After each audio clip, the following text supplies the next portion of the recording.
Señoras y señores, bienvenidos a otro episodio de Meet the Hacker. Estamos aquí con el ingeniero Roberto Martínez. ¿Cómo andas, Robert?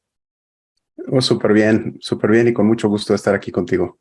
Qué bueno, qué bueno. Quiero contarle a la gente, quiero que te conozcan. Para empezar, quiero que tengan un poco idea de cosas que estuviste haciendo, tu experiencia. Les cuento ya, quiero adelantarles solamente a la gente que Roberto es una de las personas que conozco que tiene más experiencia en nuestro tema, en ciberseguridad, que hace más años que está en el tema de manera profunda, bien técnica. Nos une la formación en ingeniería electrónica, así que en eso coincidimos y tiene un montón de experiencia, un montón de certificaciones, un montón de cosas para compartir, tanto desde el lado profesional como desde el lado también docente, porque dicta clases, nada más y nada menos que en el TEC de Monterrey. O sea, estamos hablando de grandes figuras, ¿no? Lógicamente, así que por eso estoy recontra contento, se me nota en la cara que estoy muy contento de entrevistar a Robert, que hace muchos años que no nos vemos aparte, pero nos vamos a volver a ver este año, probablemente dentro de muy poco, entre unas semanas en la ECO, así que quiero arrancar con una pregunta para que nos empiece a contar un poco sobre vos, es ¿cuándo te enteraste que la seguridad era algo a lo que podías dedicarte y querías dedicarte? Yo creo que es algo que ya traes en la sangre, ¿no? Desde muy pequeño a mí me encantó el tema de la informática. De hecho, te cuento una anécdota. Yo aprendí informática en un libro, porque cuando era pequeño yo crecí en un pueblo muy Bien. chico de México y obviamente pues no había acceso a computadoras. Entonces mi padre me regaló un libro de informática en donde se veían conceptos de de números binarios, se veían conceptos de básicos, ¿no? De las computadoras, de cómo funcionaban, por ahí algún código de BASIC y yo quedé fascinado, quedé impresionado. Entonces desde Wow. ahí empezó mi camino y obviamente fue algo que me apasionó desde muy pequeño. Y cuando tuve la primera computadora en las manos, fue que realmente me di cuenta de todas las posibilidades que había. Y entonces poco a poco se fue creando esa inquietud por ir conociendo más y aparece el tema de la ciberseguridad. Entonces fue algo que siempre de toda la vida me ha apasionado. Qué bueno, o sea, que conectaste bien directo a una pasión que descubriste desde el principio que estaba en el papel, por lo que escucho, y está buenísimo, mucho nos pasó lo Sí. mismo, estudiar sin poder probar, sin poder debaguear, o sea, debaguear con lo que estás leyendo, era muy difícil, lógicamente, y tener que esperar por ahí, no sé, esperabas un mes o una semana hasta que ibas a la computadora de la universidad o del colegio a probar eso que tenías en mente, súper interesante esa época, pero bueno, ahora tenemos mucho más recursos. Entonces, cuando fuiste atravesando esa parte, después en algún momento decidiste meterte por el lado de recorrido más técnico a nivel académico y estudiar eso, ¿no? O sea, ¿cómo fue tus decisiones ahí de estudio? Sí, fue algo interesante porque en esa época yo recuerdo en la universidad no existía, en la universidad donde yo iba a estudiar, no ¿Mm? existía nada relacionado con informática. Entonces, lo que más se parecía era electrónica. Entonces, yo entré a estudiar electrónica y fue hasta después que surgió la carrera de informática. Pero la realidad es que todo lo que tiene que ver con sistemas, todo lo que tiene que ver con ciberseguridad, yo lo estudié y lo aprendí por separado, lo aprendí por fuera, no fue una formación profesional. Pero como te digo, la pasión yo creo que es la que te va llevando realmente y la inquietud y la curiosidad es la que te lleva a buscar, a aprender, a conocer todo lo que hay detrás. Claro, totalmente, sí. Y aparte es cierto, a mí me pasó lo mismo con la electrónica. De repente me encontré con que había un universo de assembler y de hardware y de lenguas de programación de bajo nivel y un montón de manejo de memoria y cosas que estaban muy conectadas a lo que me llamaba la atención, que también se podía por ahí romper, reversear. Y entonces me parecía fascinante las posibilidades y ahí la electrónica fue lo que más me encontré cercano a eso. Pero es cierto que la ciberseguridad como tal cosa para estudiar no estaba formalizada ni en cursos ni formales ni informales y mucho menos universitarios. Se tardó mucho tiempo, ¿no? En que aparezcan carreras y posgrados, etcétera, de ciberseguridad. Así que, pero bueno, obviamente tuvimos que como arreglárnoslas ahí con los libros y especialmente los que somos latinoamericanos en general, tenemos nuestro idioma español, así que estamos distantes de lo que había en ese momento, que encima era inglés. Yo no leía inglés particularmente a los 20 años, muy poco, así que también costaba. Me imagino que te habrá pasado parecido. Pero bueno, te metiste, entonces te arrancaste con algo técnico. ¿Y en qué momento empezó a hacer algo más profesional o empezó a hacer algo más que te empezás a estirar para ese lado? Bueno, en la parte de ciberseguridad fue cuando me encontré que existían ya contenidos. En ese Mm. momento, pues yo estaba especializado en el área de Microsoft, todo el tema de servidores, de Windows, ya sabes, Exchange, SQLs. Entonces, estaba muy enfocado a esa área y entonces descubro que ya había material que estaba muy relacionado con temas de ciberseguridad. Fue ahí cuando decido entrar Y obvio, siempre el término hacker fue sexy, ¿no? Entonces, Ujú. todo lo que se escuchaba como hacker, como hacking, causaba mucha curiosidad.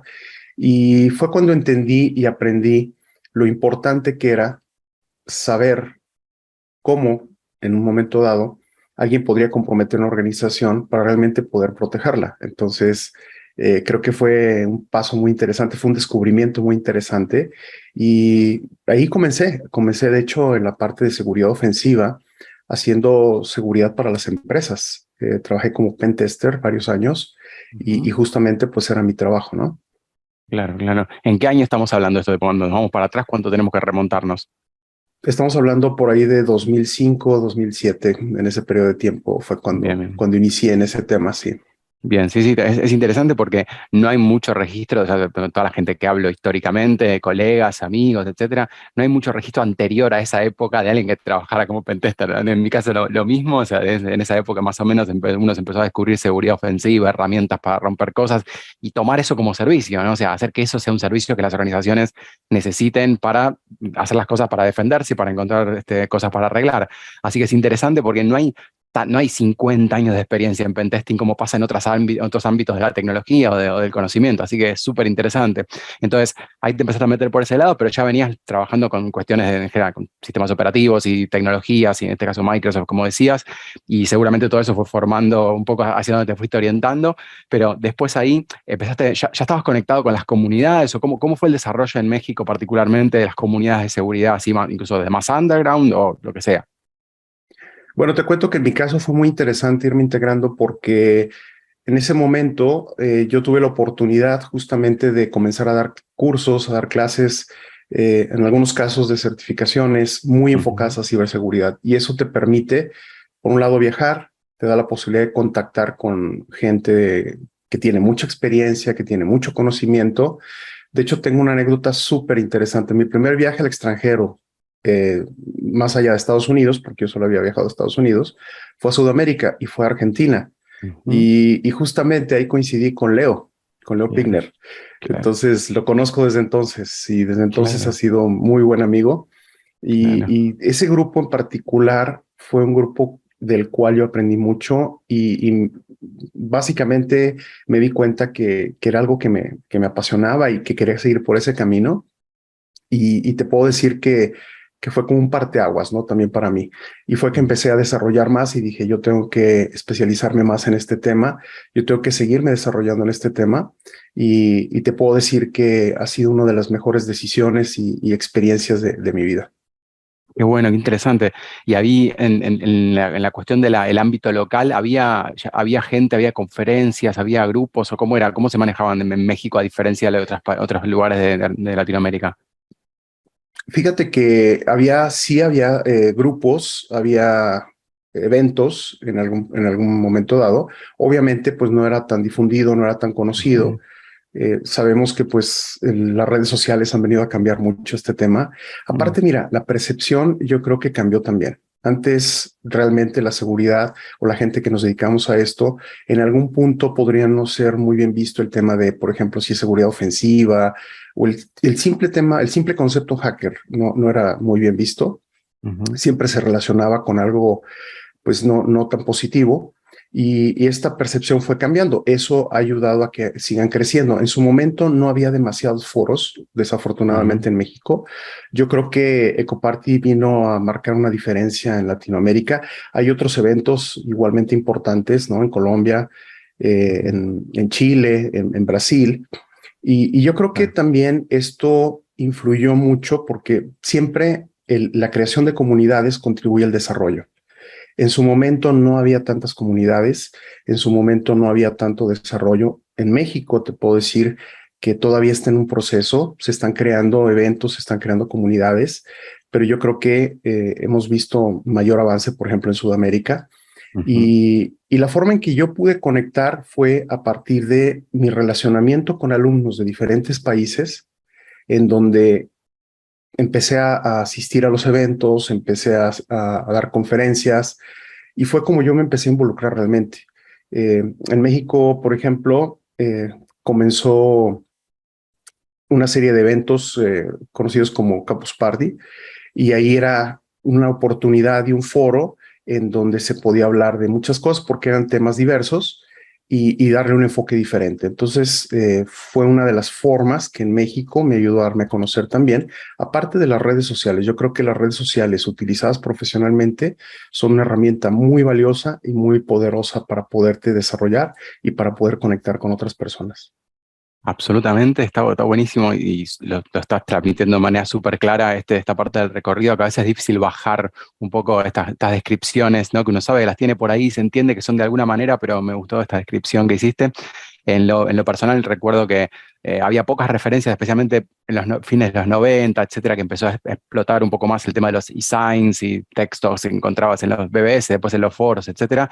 Me acuerdo que había un grupo Raza Mexicana, me acuerdo de había grupos de hackers y qué sé yo, y algunos grupos de Venezuela, uno o dos grupos, y había como algunas cosas ahí en Latinoamérica dando vueltas, en Brasil también, por supuesto, pero no mucho más que eso, sino había que mirar a España, un poco que tenían algunos años más adelantado que en Latinoamérica, pero era difícil como encontrar un poco ese camino de hacia dónde está yendo las comunidades más grandes que las que había, y bueno, Ecoparty es cierto que formó un poco puso la bandera ahí para decir, vamos a hacerlo de alguna manera, mirando lo que estaban haciendo en Europa y en Estados Unidos, lógicamente, porque es una cuestión de tiempo, se adelantaron. En Estados Unidos siempre se venían adelantados con todo, así que nosotros mirando al norte siempre fue una referencia para todos, ¿no? Así que es interesante.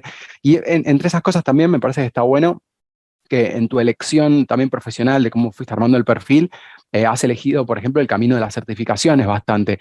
¿Cómo fue tu relación con las certificaciones? ¿Cómo lo es ahora? ¿Fue cambiando con el tiempo? ¿Cómo arrancaste? ¿Cómo fue eso? Mira, parte importante, yo creo, de irme por ese camino fue que justamente cuando yo estaba desarrollándome profesionalmente, al no haber una carrera afín o paralela en ese momento, específicamente tratándose de eso, no había mucha manera de tu poder especializarte, vamos a decirlo así.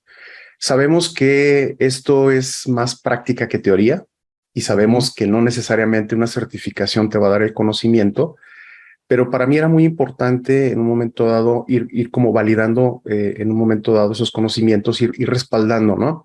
Lo que Claro. yo iba aprendiendo y me gustó porque mira, aparte yo he sido instructor de ciberseguridad durante mucho tiempo, he sido profesor de temas relacionados con informática desde hace más tiempo y es algo que me gusta y me apasiona. Entonces, parte también del desarrollo tiene que ver con ese era un requerimiento de que si querías dar una materia en particular o querías dar un curso en particular, pues tenías que estar certificado, era parte Ujú. del requerimiento. Entonces, esa pasión por aprender, que de hecho, bueno, al final el aprender y presentar un examen, pues van muy de la mano, porque al final, si te gusta, si te apasiona y si le sabes, pues no tienes problema Claro, con el examen, ¿no? Entonces, claro. digamos que fue una situación ahí que se fue dando de manera combinada y fue esa pasión por seguir aprendiendo, por seguir conociendo cosas y poder dar esos cursos, poder transmitir ese conocimiento, fue lo que me llegó por ese camino. Entonces, es por esa razón que te vas a dar cuenta que durante esos años, pues, busqué siempre nuevas certificaciones.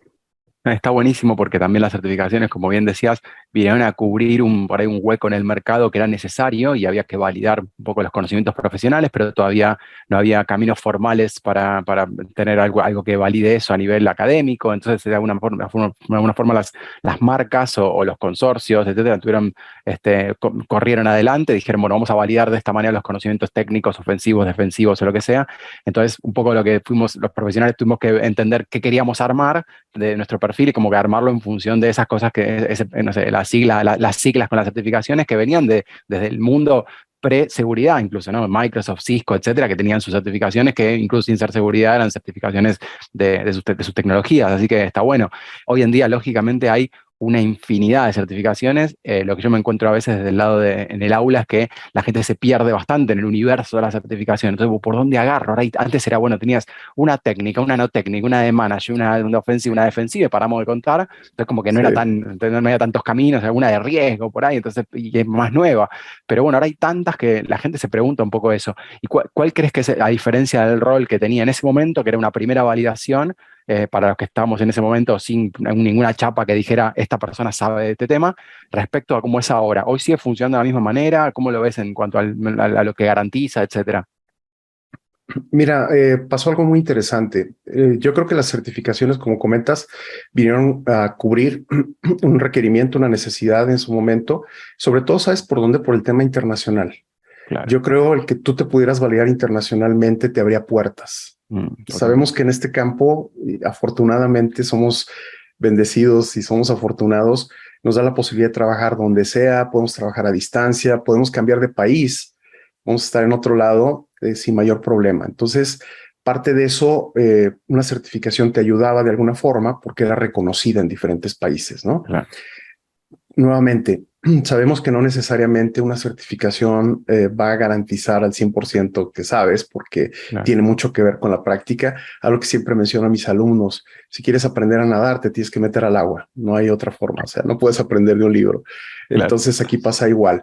Pero yo creo que eso también vino a formalizar muchas cosas, incluso son puntos de referencia. Al final, ok, ¿cómo puedo yo comenzar a tomar en cuenta a un candidato que está solicitando un puesto? Mm, Bueno, pues puede ser un punto de referencia. Necesito saber si tienes realmente este conocimiento, ¿no? Entonces, digamos que de ahí se parte de la base de que hay algo mm. que dice que tienes esa preparación y bueno, después viene la comprobación de que realmente sabes. Pero creo que ha servido también como un punto de referencia para definir perfiles de empleo en diferentes organizaciones, ¿no? Y algo también que es muy real. Mira, siempre lo hemos platicado con diferentes colegas, lo platiqué en su momento con quien era mi jefe y él lo decía, ¿no? Yo creo que las habilidades técnicas o profesionales se pueden aprender, pero lo que es la persona es algo que ya tienes. Entonces muchas Mm. veces cuentan bastante más tus características como individuo, como alguien profesional. Y vaya, muchas organizaciones deciden contratarte aun cuando no tengas esa certificación o cuando no tengas ese conocimiento, porque saben que es suficiente con tu actitud, tus ganas de Mm. aprender, te pones a estudiar y hasta cubres perfectamente el perfil. No, totalmente. Estaba buenísimo eso. Retomo las palabras de ese jefe tuyo que muy inteligentemente destacó esa característica, porque particularmente en nuestro tema, que es algo tan dinámico, que todos los días se actualiza, etcétera, hay algo que, o sea, saber algo hoy no garantiza absolutamente sobre mañana. O sea, no garantiza tu perfil mañana. Lo que sí garantiza tu perfil mañana es que hoy tengas la capacidad de aprender, las ganas de aprender, la actitud para aprender, porque implica que cada día vas a seguir agregando esa gotita, gotita, gotita, que seguramente en algún momento llene el balde. Pero lo cierto es que muchas veces es cierto, ¿no? A veces las entrevistas o las empresas se basan mucho en qué puedes hacer hoy con los skills que tienes hoy, y si puedes resolver esta prueba o etcétera, está perfecto, es un punto de referencia, pero muchas veces lo toman como que, bueno, hasta ahí está bien y con eso contratamos a la persona, pero claro, hay un montón de habilidades y cosas que tienen más que ver con otros temas. ¿Tenés identificado alguna de esas habilidades, alguna de esas, no sé, actitudes o habilidades para el mundo hacker, para el mundo cybersecurity, etcétera? Sí, definitivamente la capacidad y las ganas de aprender. Si tú tienes ese deseo, esa pasión de aprender, creo que es una característica muy importante y tiene mucho peso. Obviamente liderazgo, definitivamente tienes que tener la capacidad de poder tomar decisiones, de poder trabajar en equipo, es muy importante, porque al final la ciberseguridad no la hace una persona, un Claro. individuo. O sea, háblese cualquier, estoy hablando de cualquier área, Ujú. sea seguridad ofensiva, sea seguridad defensiva, sea tema de cumplimiento, cualquier área. Requiere que tú trabajes con un equipo y no se puede trabajar de forma individual para nada. Entonces, liderazgo, capacidad y ganas de aprender constantemente. Tú mencionaste algo que es bien cierto. Esto es tan cambiante. Yo te puedo decir, cuando yo empecé, por ejemplo, parte de mi formación también inicial, porque a mí me apasionaba mucho poder investigar. Yo siempre, y ahí sí desde pequeño, fue algo que me gustó, la investigación. Yo dije, en algún momento dado, no sé, quiero ser detective, quiero ser investigador, algo que me llenaba. Y entonces cuando me enteré que podía combinar dos pasiones, que es investigación y es la parte de seguridad, wow, dije, esto es para mí. Y Claro. comencé a estudiar todo el tema forense, comencé a estudiar todo el tema de cómo averiguar qué había pasado en un incidente, etcétera, etcétera. Y fue algo que me gustó mucho. Y justamente me doy cuenta en el paso de los años que todos esos conceptos que yo tenía son obsoletos ahora. Muchos de esos Claro. conceptos son obsoletos. Y tuve que cambiar y tuve que aplicar de nuevo y tuve que hacer de nuevo. Entonces, definitivamente, como en otras áreas, si esto no te apasiona, realmente es difícil que puedas seguir el ritmo, ¿no? De seguir estudiando, seguir preparando, de seguir haciendo, ¿no? Entonces, Totalmente. yo creo que son de las características más importantes Está que te buenísimo, podría sí, compartir. Sí. totalmente, totalmente. Y aparte de ahí, bueno, eso requiere por ahí en el largo plazo, en el corto plazo uno por ahí está más, cuando uno es más joven, es más lógico y que naturalmente uno recibe información y absorbe como una esponja. Pero en el largo plazo, después de que en el tiempo, cuando pasan las décadas especialmente, ya hay que aprender, hay que desaprender primero, porque como decía, es un montón de cosas que simplemente algunas se solapan y bueno, el stack se va ampliando y bueno, cada vez hay más cosas arriba, otras cambian y mutan y hay que desaprender lo anterior y entender una nueva forma de hacer las cosas y eso tiene un nivel de dificultad mayor porque uno ya tiene por ahí algo arraigado de hace por ahí 10 años usándolo, haciéndolo una metodología, algo, entonces la cosa se pone más complicada, pero es interesante que con la actitud correcta se puede ir atrás de eso, está bueno, pero es un camino que de nuevo la gente va descubriendo también como en cualquier profesión. Y en el lado del docente creo que puedes ver seguramente muchas de esas cosas, de actitudes en la gente, en los alumnos, y es interesante. Y cuando te quiero preguntar sobre esto, sobre cuando tienes grupos de alumnos que vienen a aprender, con muchas, seguro con mucha actitud y muchas ganas, la gente ¿qué es lo que más les cuesta o qué es lo que más encuentra como una barrera de entrada para meterse a trabajar profesionalmente en seguridad? Fíjate que en cierta forma, la mayoría de las veces los alumnos que me ha tocado tener o con los que me ha tocado compartir, en algún punto comparten en cierto grado esa pasión. Ciertamente, mira, hay temas muy diversos. Por ejemplo, hay gente que estudia una maestría y obviamente tiene que cursar diferentes materias. Yo creo que aquí en la definición de los perfiles o las preferencias que tiene cada uno de ellos, por ejemplo, la gente que va mucho más enfocada a temas de gobierno, temas de normativas, el aspecto técnico obviamente se les va a hacer más complicado, ¿no? Ujú.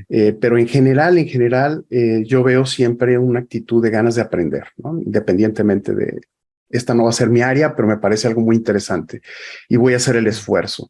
Y me ha tocado, afortunadamente, que es gente que le pone el esfuerzo y que al final, mira, todo va correlacionado, todo te ayuda. Por ejemplo, tú no puedes pensar en temas normativos o no puedes pensar en Ujú. temas de cumplimiento si no entiendes claramente qué podría ser en la vida real un atacante, ¿no? Claro, No te puedes ir por el librito, aplicar un control claro, y a decir, claro, estamos protegidos, ¿no? Check, claro, claro, ya no hay problema. Eso no claro. funciona así. Entonces, el tener ese conocimiento les abre también un panorama bien interesante.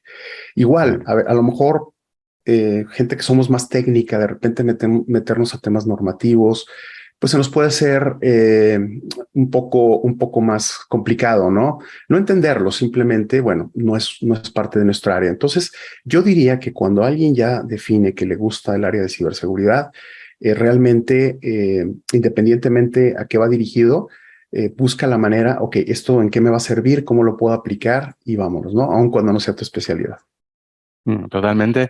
Y bueno, justo como lo decías también, los que venimos más del paño más técnico, seguramente nos encontramos con lo otro como algo diferente. Obviamente hay que meterse en eso para entender la otra parte de la película, que es igualmente Así importante. es. Y en tu relación con las empresas y especialmente las corporaciones en las que seguramente has estado trabajando, ¿cuáles fueron esas habilidades que tuviste que desarrollar o cosas nuevas que te encontraste que fueron un desafío, que no eran tan naturales porque, bueno, era algo diferente en tu recorrido? ¿Qué te encontraste? Bueno, yo creo, mira, en términos generales, yo creo que el tema de madurez, Mm, definitivamente. Es decir, bien. puedes encontrar compañías que tienen niveles de madurez más altos, otros que tienen más Ujú. bajos, pero en algún punto tú te das cuenta que falta todavía camino por recorrer. Y yo creo que es el reto Ujú. más grande. ¿Por qué? Porque así se trate de hacer pruebas de seguridad, así se trate de hacer análisis de riesgos, así se trate de hacer una investigación forense o hacer una respuesta a incidentes. Yo creo que es el punto en donde, por ejemplo, te das cuenta y descubres que hay cosas que no han sido cubiertas, que hay cosas que a lo mejor la compañía no ha visibilizado Mm, y te das cuenta dónde hay un gap para poder desarrollar el tema de la madurez. Y es mm, que desafortunadamente en algún punto se entendió que la seguridad estaba muy relacionada a lo mejor con una herramienta, con un producto o con mm, la aplicación de ciertos controles. Es decir, no se había entendido que la ciberseguridad va más allá, que tiene que ver con una estrategia, que tiene que ver con una cultura, que tiene que ver con un enfoque de qué representa la ciberseguridad.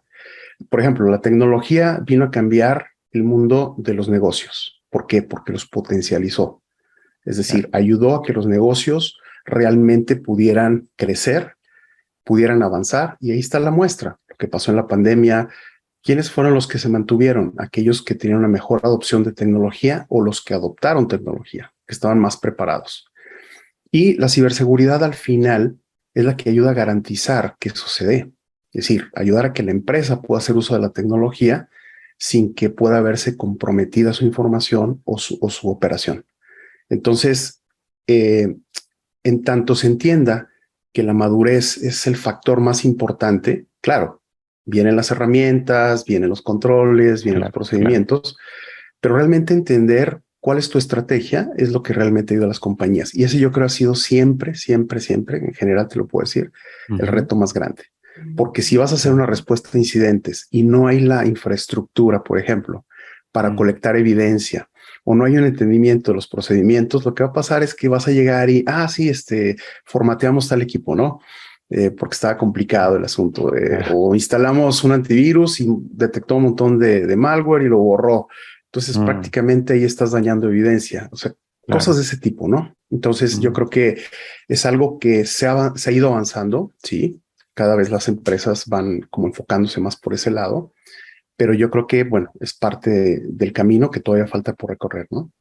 Totalmente, totalmente. Y sí, claramente las empresas más grandes por ahí tienen estos problemas como de grandes escalas, ¿no? Que cambia la magnitud del problema y cambia la magnitud de las soluciones, ¿no? O sea, cambia la solución, la naturaleza de la solución por ahí, solamente por un cambio de escala, lo cual por ahí no es tan obvio, pero en tecnología pasa mucho. A veces agregamos un cero al orden de magnitud y la solución ya no es escalar otra vez la herramienta de solución por 10, no funciona de tal linealmente. Pero ¿qué pasa en las empresas chicas, por ejemplo, que tienen problemas que algunos son muy parecidos, pero no tienen toda la billetera o toda la capacidad financiera de meterse a meter soluciones por las dudas? Y encontrás como alternativas que puedan hacer para adecuar algo a su nivel de gastos y de tamaño, o es algo que en realidad cuanto más chico la organización están más comprometidos naturalmente? ¿Cómo lo ves eso? Fíjate que tocaste un punto bien interesante, Fede. El tema de las empresas pequeñas, mira, sé que en Latinoamérica es el común denominador, igual que en México, son la mayoría. O sea, la mayoría son empresas pequeñas y medianas. Y obviamente no existe esa cultura de ciberseguridad. Muchas veces ni siquiera hay considerado una inversión importante, se compra lo necesario y listo. Y yo creo que aquí también es un tema de estrategia y de entendimiento. Por ejemplo, cuando pensamos en ciberseguridad, si dejamos de pensar en herramientas, si dejamos de pensar en soluciones costosas, nos daremos cuenta que todo va a partir de una definición de cuál es tu nivel de madurez y cuál es el punto en el que estás. Es decir, de qué tamaño es tu empresa, es una empresa local, es regional, cuáles son sus planes de desarrollo.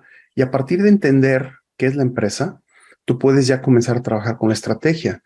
Y fíjate, creo que hay un gap que se tiene que cubrir también, porque si bien es cierto, hay muchos proveedores de ciberseguridad en el momento que ofrecen servicios de diferentes tipos. En algunos casos, yo siento que todavía falta profesionalizar. ¿Qué quiere decir esto? Que verdaderamente la compañía entienda que va a haber negocios de todos tamaños y va a haber, por ejemplo, compañías que no pueden tener un área de respuesta a incidentes, y a lo mejor el proveer esos servicios de respuesta a incidentes va a ser un diferenciador. Porque entonces esta compañía, cuando empieza a entender que no importa el tamaño, necesita de ciberseguridad, va a tener alguien que realmente lo asesore y realmente lo respalde, y no que le venda, ¿no? Porque es lo que pasa a veces. Se acercan con alguien que los asesora y terminan comprando 1000 cosas. Al rato no se cubre el requerimiento y al final la empresa dice o piensa que no fue la mejor idea. Entonces yo creo que ese punto es importante.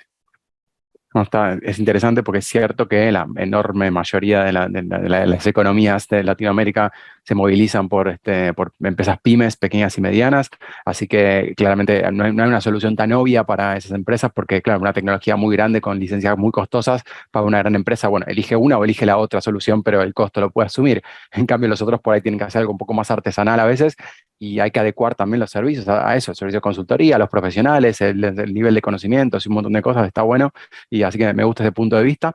Y yéndonos más ya al punto donde realmente ahí estamos un poco más desprotegidos, creo que es a la gente, al ciudadano de a pie.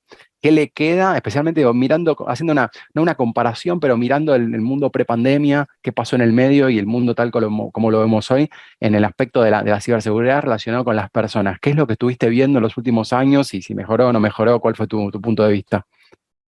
Yo creo que ha ido mejorando, no al ritmo que debería, pero sí ha ido mejorando un poco la percepción de la gente, el conocimiento, el aprendizaje de la gente, porque mira, al final de cuentas, nosotros estamos en el medio, estamos en tecnología, estamos en seguridad, probablemente la gente cercana a nosotros pueda aprender de lo que nosotros podamos transmitir. En algún punto nos podemos convertir en evangelizadores, ¿no? Por ejemplo, mira, te recomiendo que utilizas tal sistema de mensajería instantánea en lugar de tal, porque te va a dar mayor seguridad, o evita darle clics, evita hacer este tipo de cosas, ¿no? Y yo creo que el punto importante es que si tú te fijas, la tecnología llegó de golpe y avanzó muy rápido. O sea, nosotros que somos de otras generaciones, lo dijimos al principio, ¿no? No teníamos las computadoras, no teníamos, digamos, los medios como existen ahora de acceso a esta tecnología, el Internet, no teníamos acceso a Internet. Entonces, llega un punto en que las generaciones comienzan a tener eso ya de forma natural, de forma orgánica. O sea, lo más común es tener un dispositivo móvil, una tableta, el acceso a Internet es lo más común del mundo, tener redes sociales, poder compartir cosas, la banca en línea. Entonces llegó tan rápido que mucha gente no se dio cuenta que había riesgos. O sea, esa misma agilidad, esa misma velocidad no le permitió saber que existen riesgos. Y desafortunadamente, siempre que aparecen nuevas tecnologías, vienen implícitos nuevos riesgos, ¿no? Por ejemplo, aparecen los drones. Ok, se le dan muchas aplicaciones positivas, pero también vienen las connotaciones negativas, ¿no? Los vehículos autónomos, todo ese tema. Entonces, yo creo que el punto es que tenemos que llegar a encontrar el medio con el cual, cuando las personas comienzan a adoptar tecnología, entiendan que hay riesgos. ¿Y cuáles son? Sin meternos en temas demasiado técnicos, sin meternos en temas demasiado elaborados, pero que sepan que, mira, esta tecnología es buena, te va a ayudar en tu vida, definitivamente, pero tienes que aprender a identificar esos riesgos.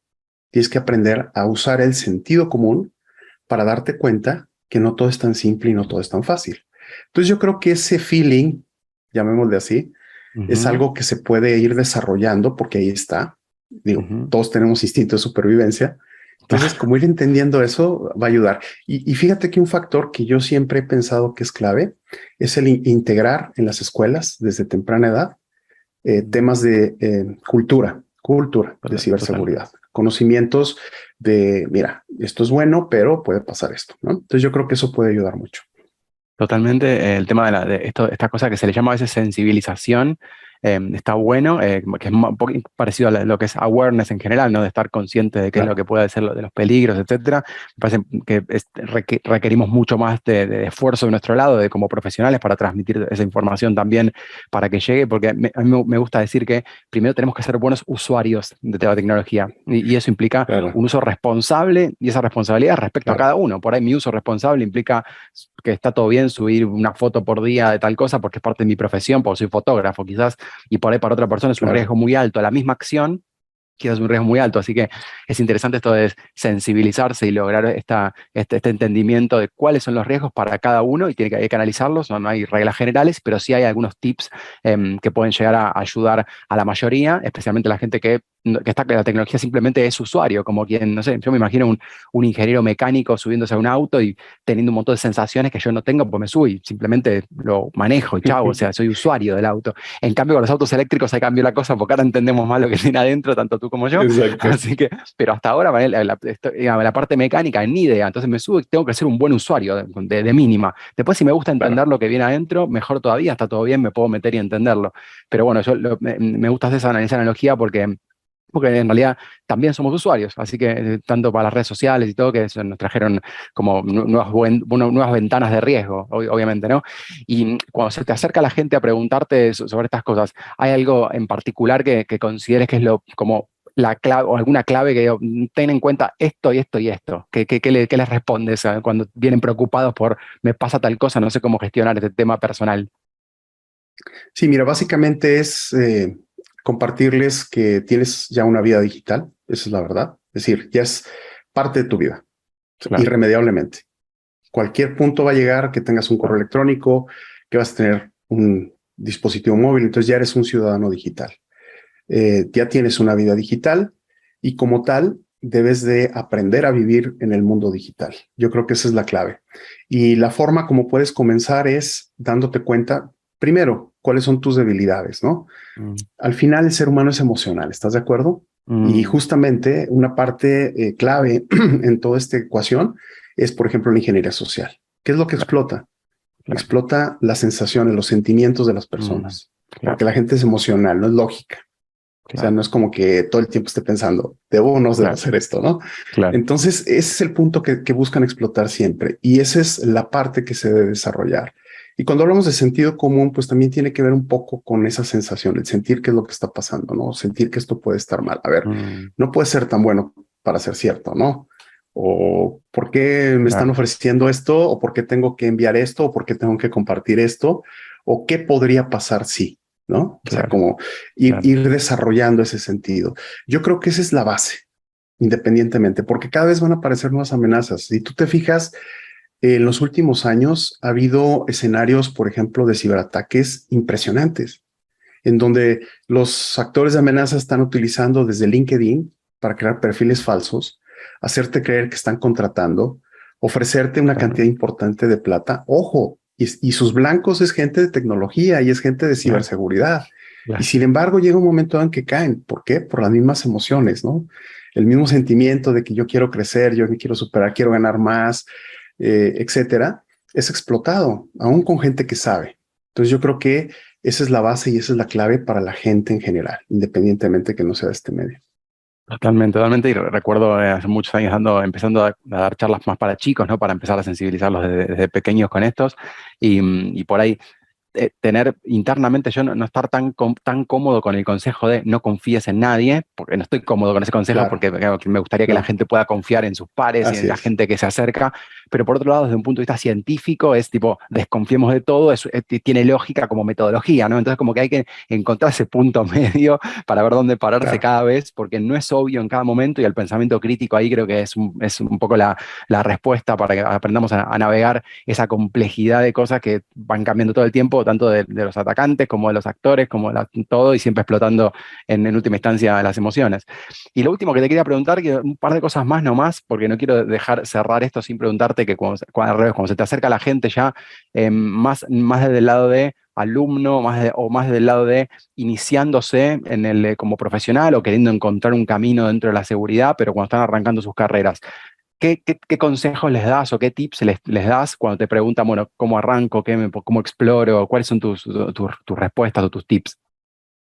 bueno, primero que no hay atajos, o sea que siempre hay que Mm, seguir un camino. Entonces, definitivamente hay que involucrarse con temas de tecnología primero. Es decir, no puedes empezar en mm, ciberseguridad si no entiendes la tecnología detrás, ¿no? Por ejemplo, si no mm, entiendes de sistemas operativos a fondo, si no entiendes de programación, si no entiendes de lenguajes, si no entiendes un poco de temas, algo técnico, sí, pero que en algún punto van a tocar esa área que tú quieres especializarte. Entonces, y obviamente, cuando hablamos de sistemas operativos, nos referimos a la parte internas, ¿no? No claro, cómo funciona el sistema operativo, nos referimos claro, a realmente qué hay detrás, cómo funcionan los claro, procesos, qué son los procesos, eh, mm, a nivel de kernel, qué pasa, situaciones de este tipo. Eso te va a facilitar muchísimo el camino. claro, Entender, porque también es, no sé, yo nunca he estado de acuerdo con eso, ¿no?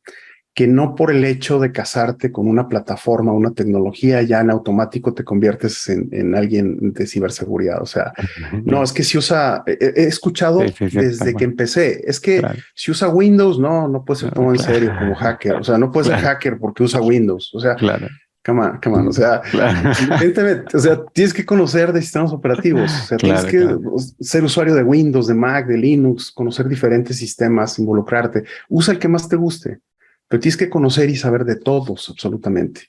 Tienes que encontrar lo bueno y lo malo de todos. Aprender a programar es clave. porque en algún punto el desarrollar scripts, el poder trabajar con diferentes lenguajes, seguridad ofensiva, defensiva, saber, por ejemplo, manejar PowerShell, manejar Bash, manejar Python, hacer scripts, todo eso, es una muy buena base. Eso te va a ayudar para entonces empezar a entender. Yo siempre también recomiendo tener conocimientos de base, al menos, por ejemplo, en seguridad ofensiva, para entender.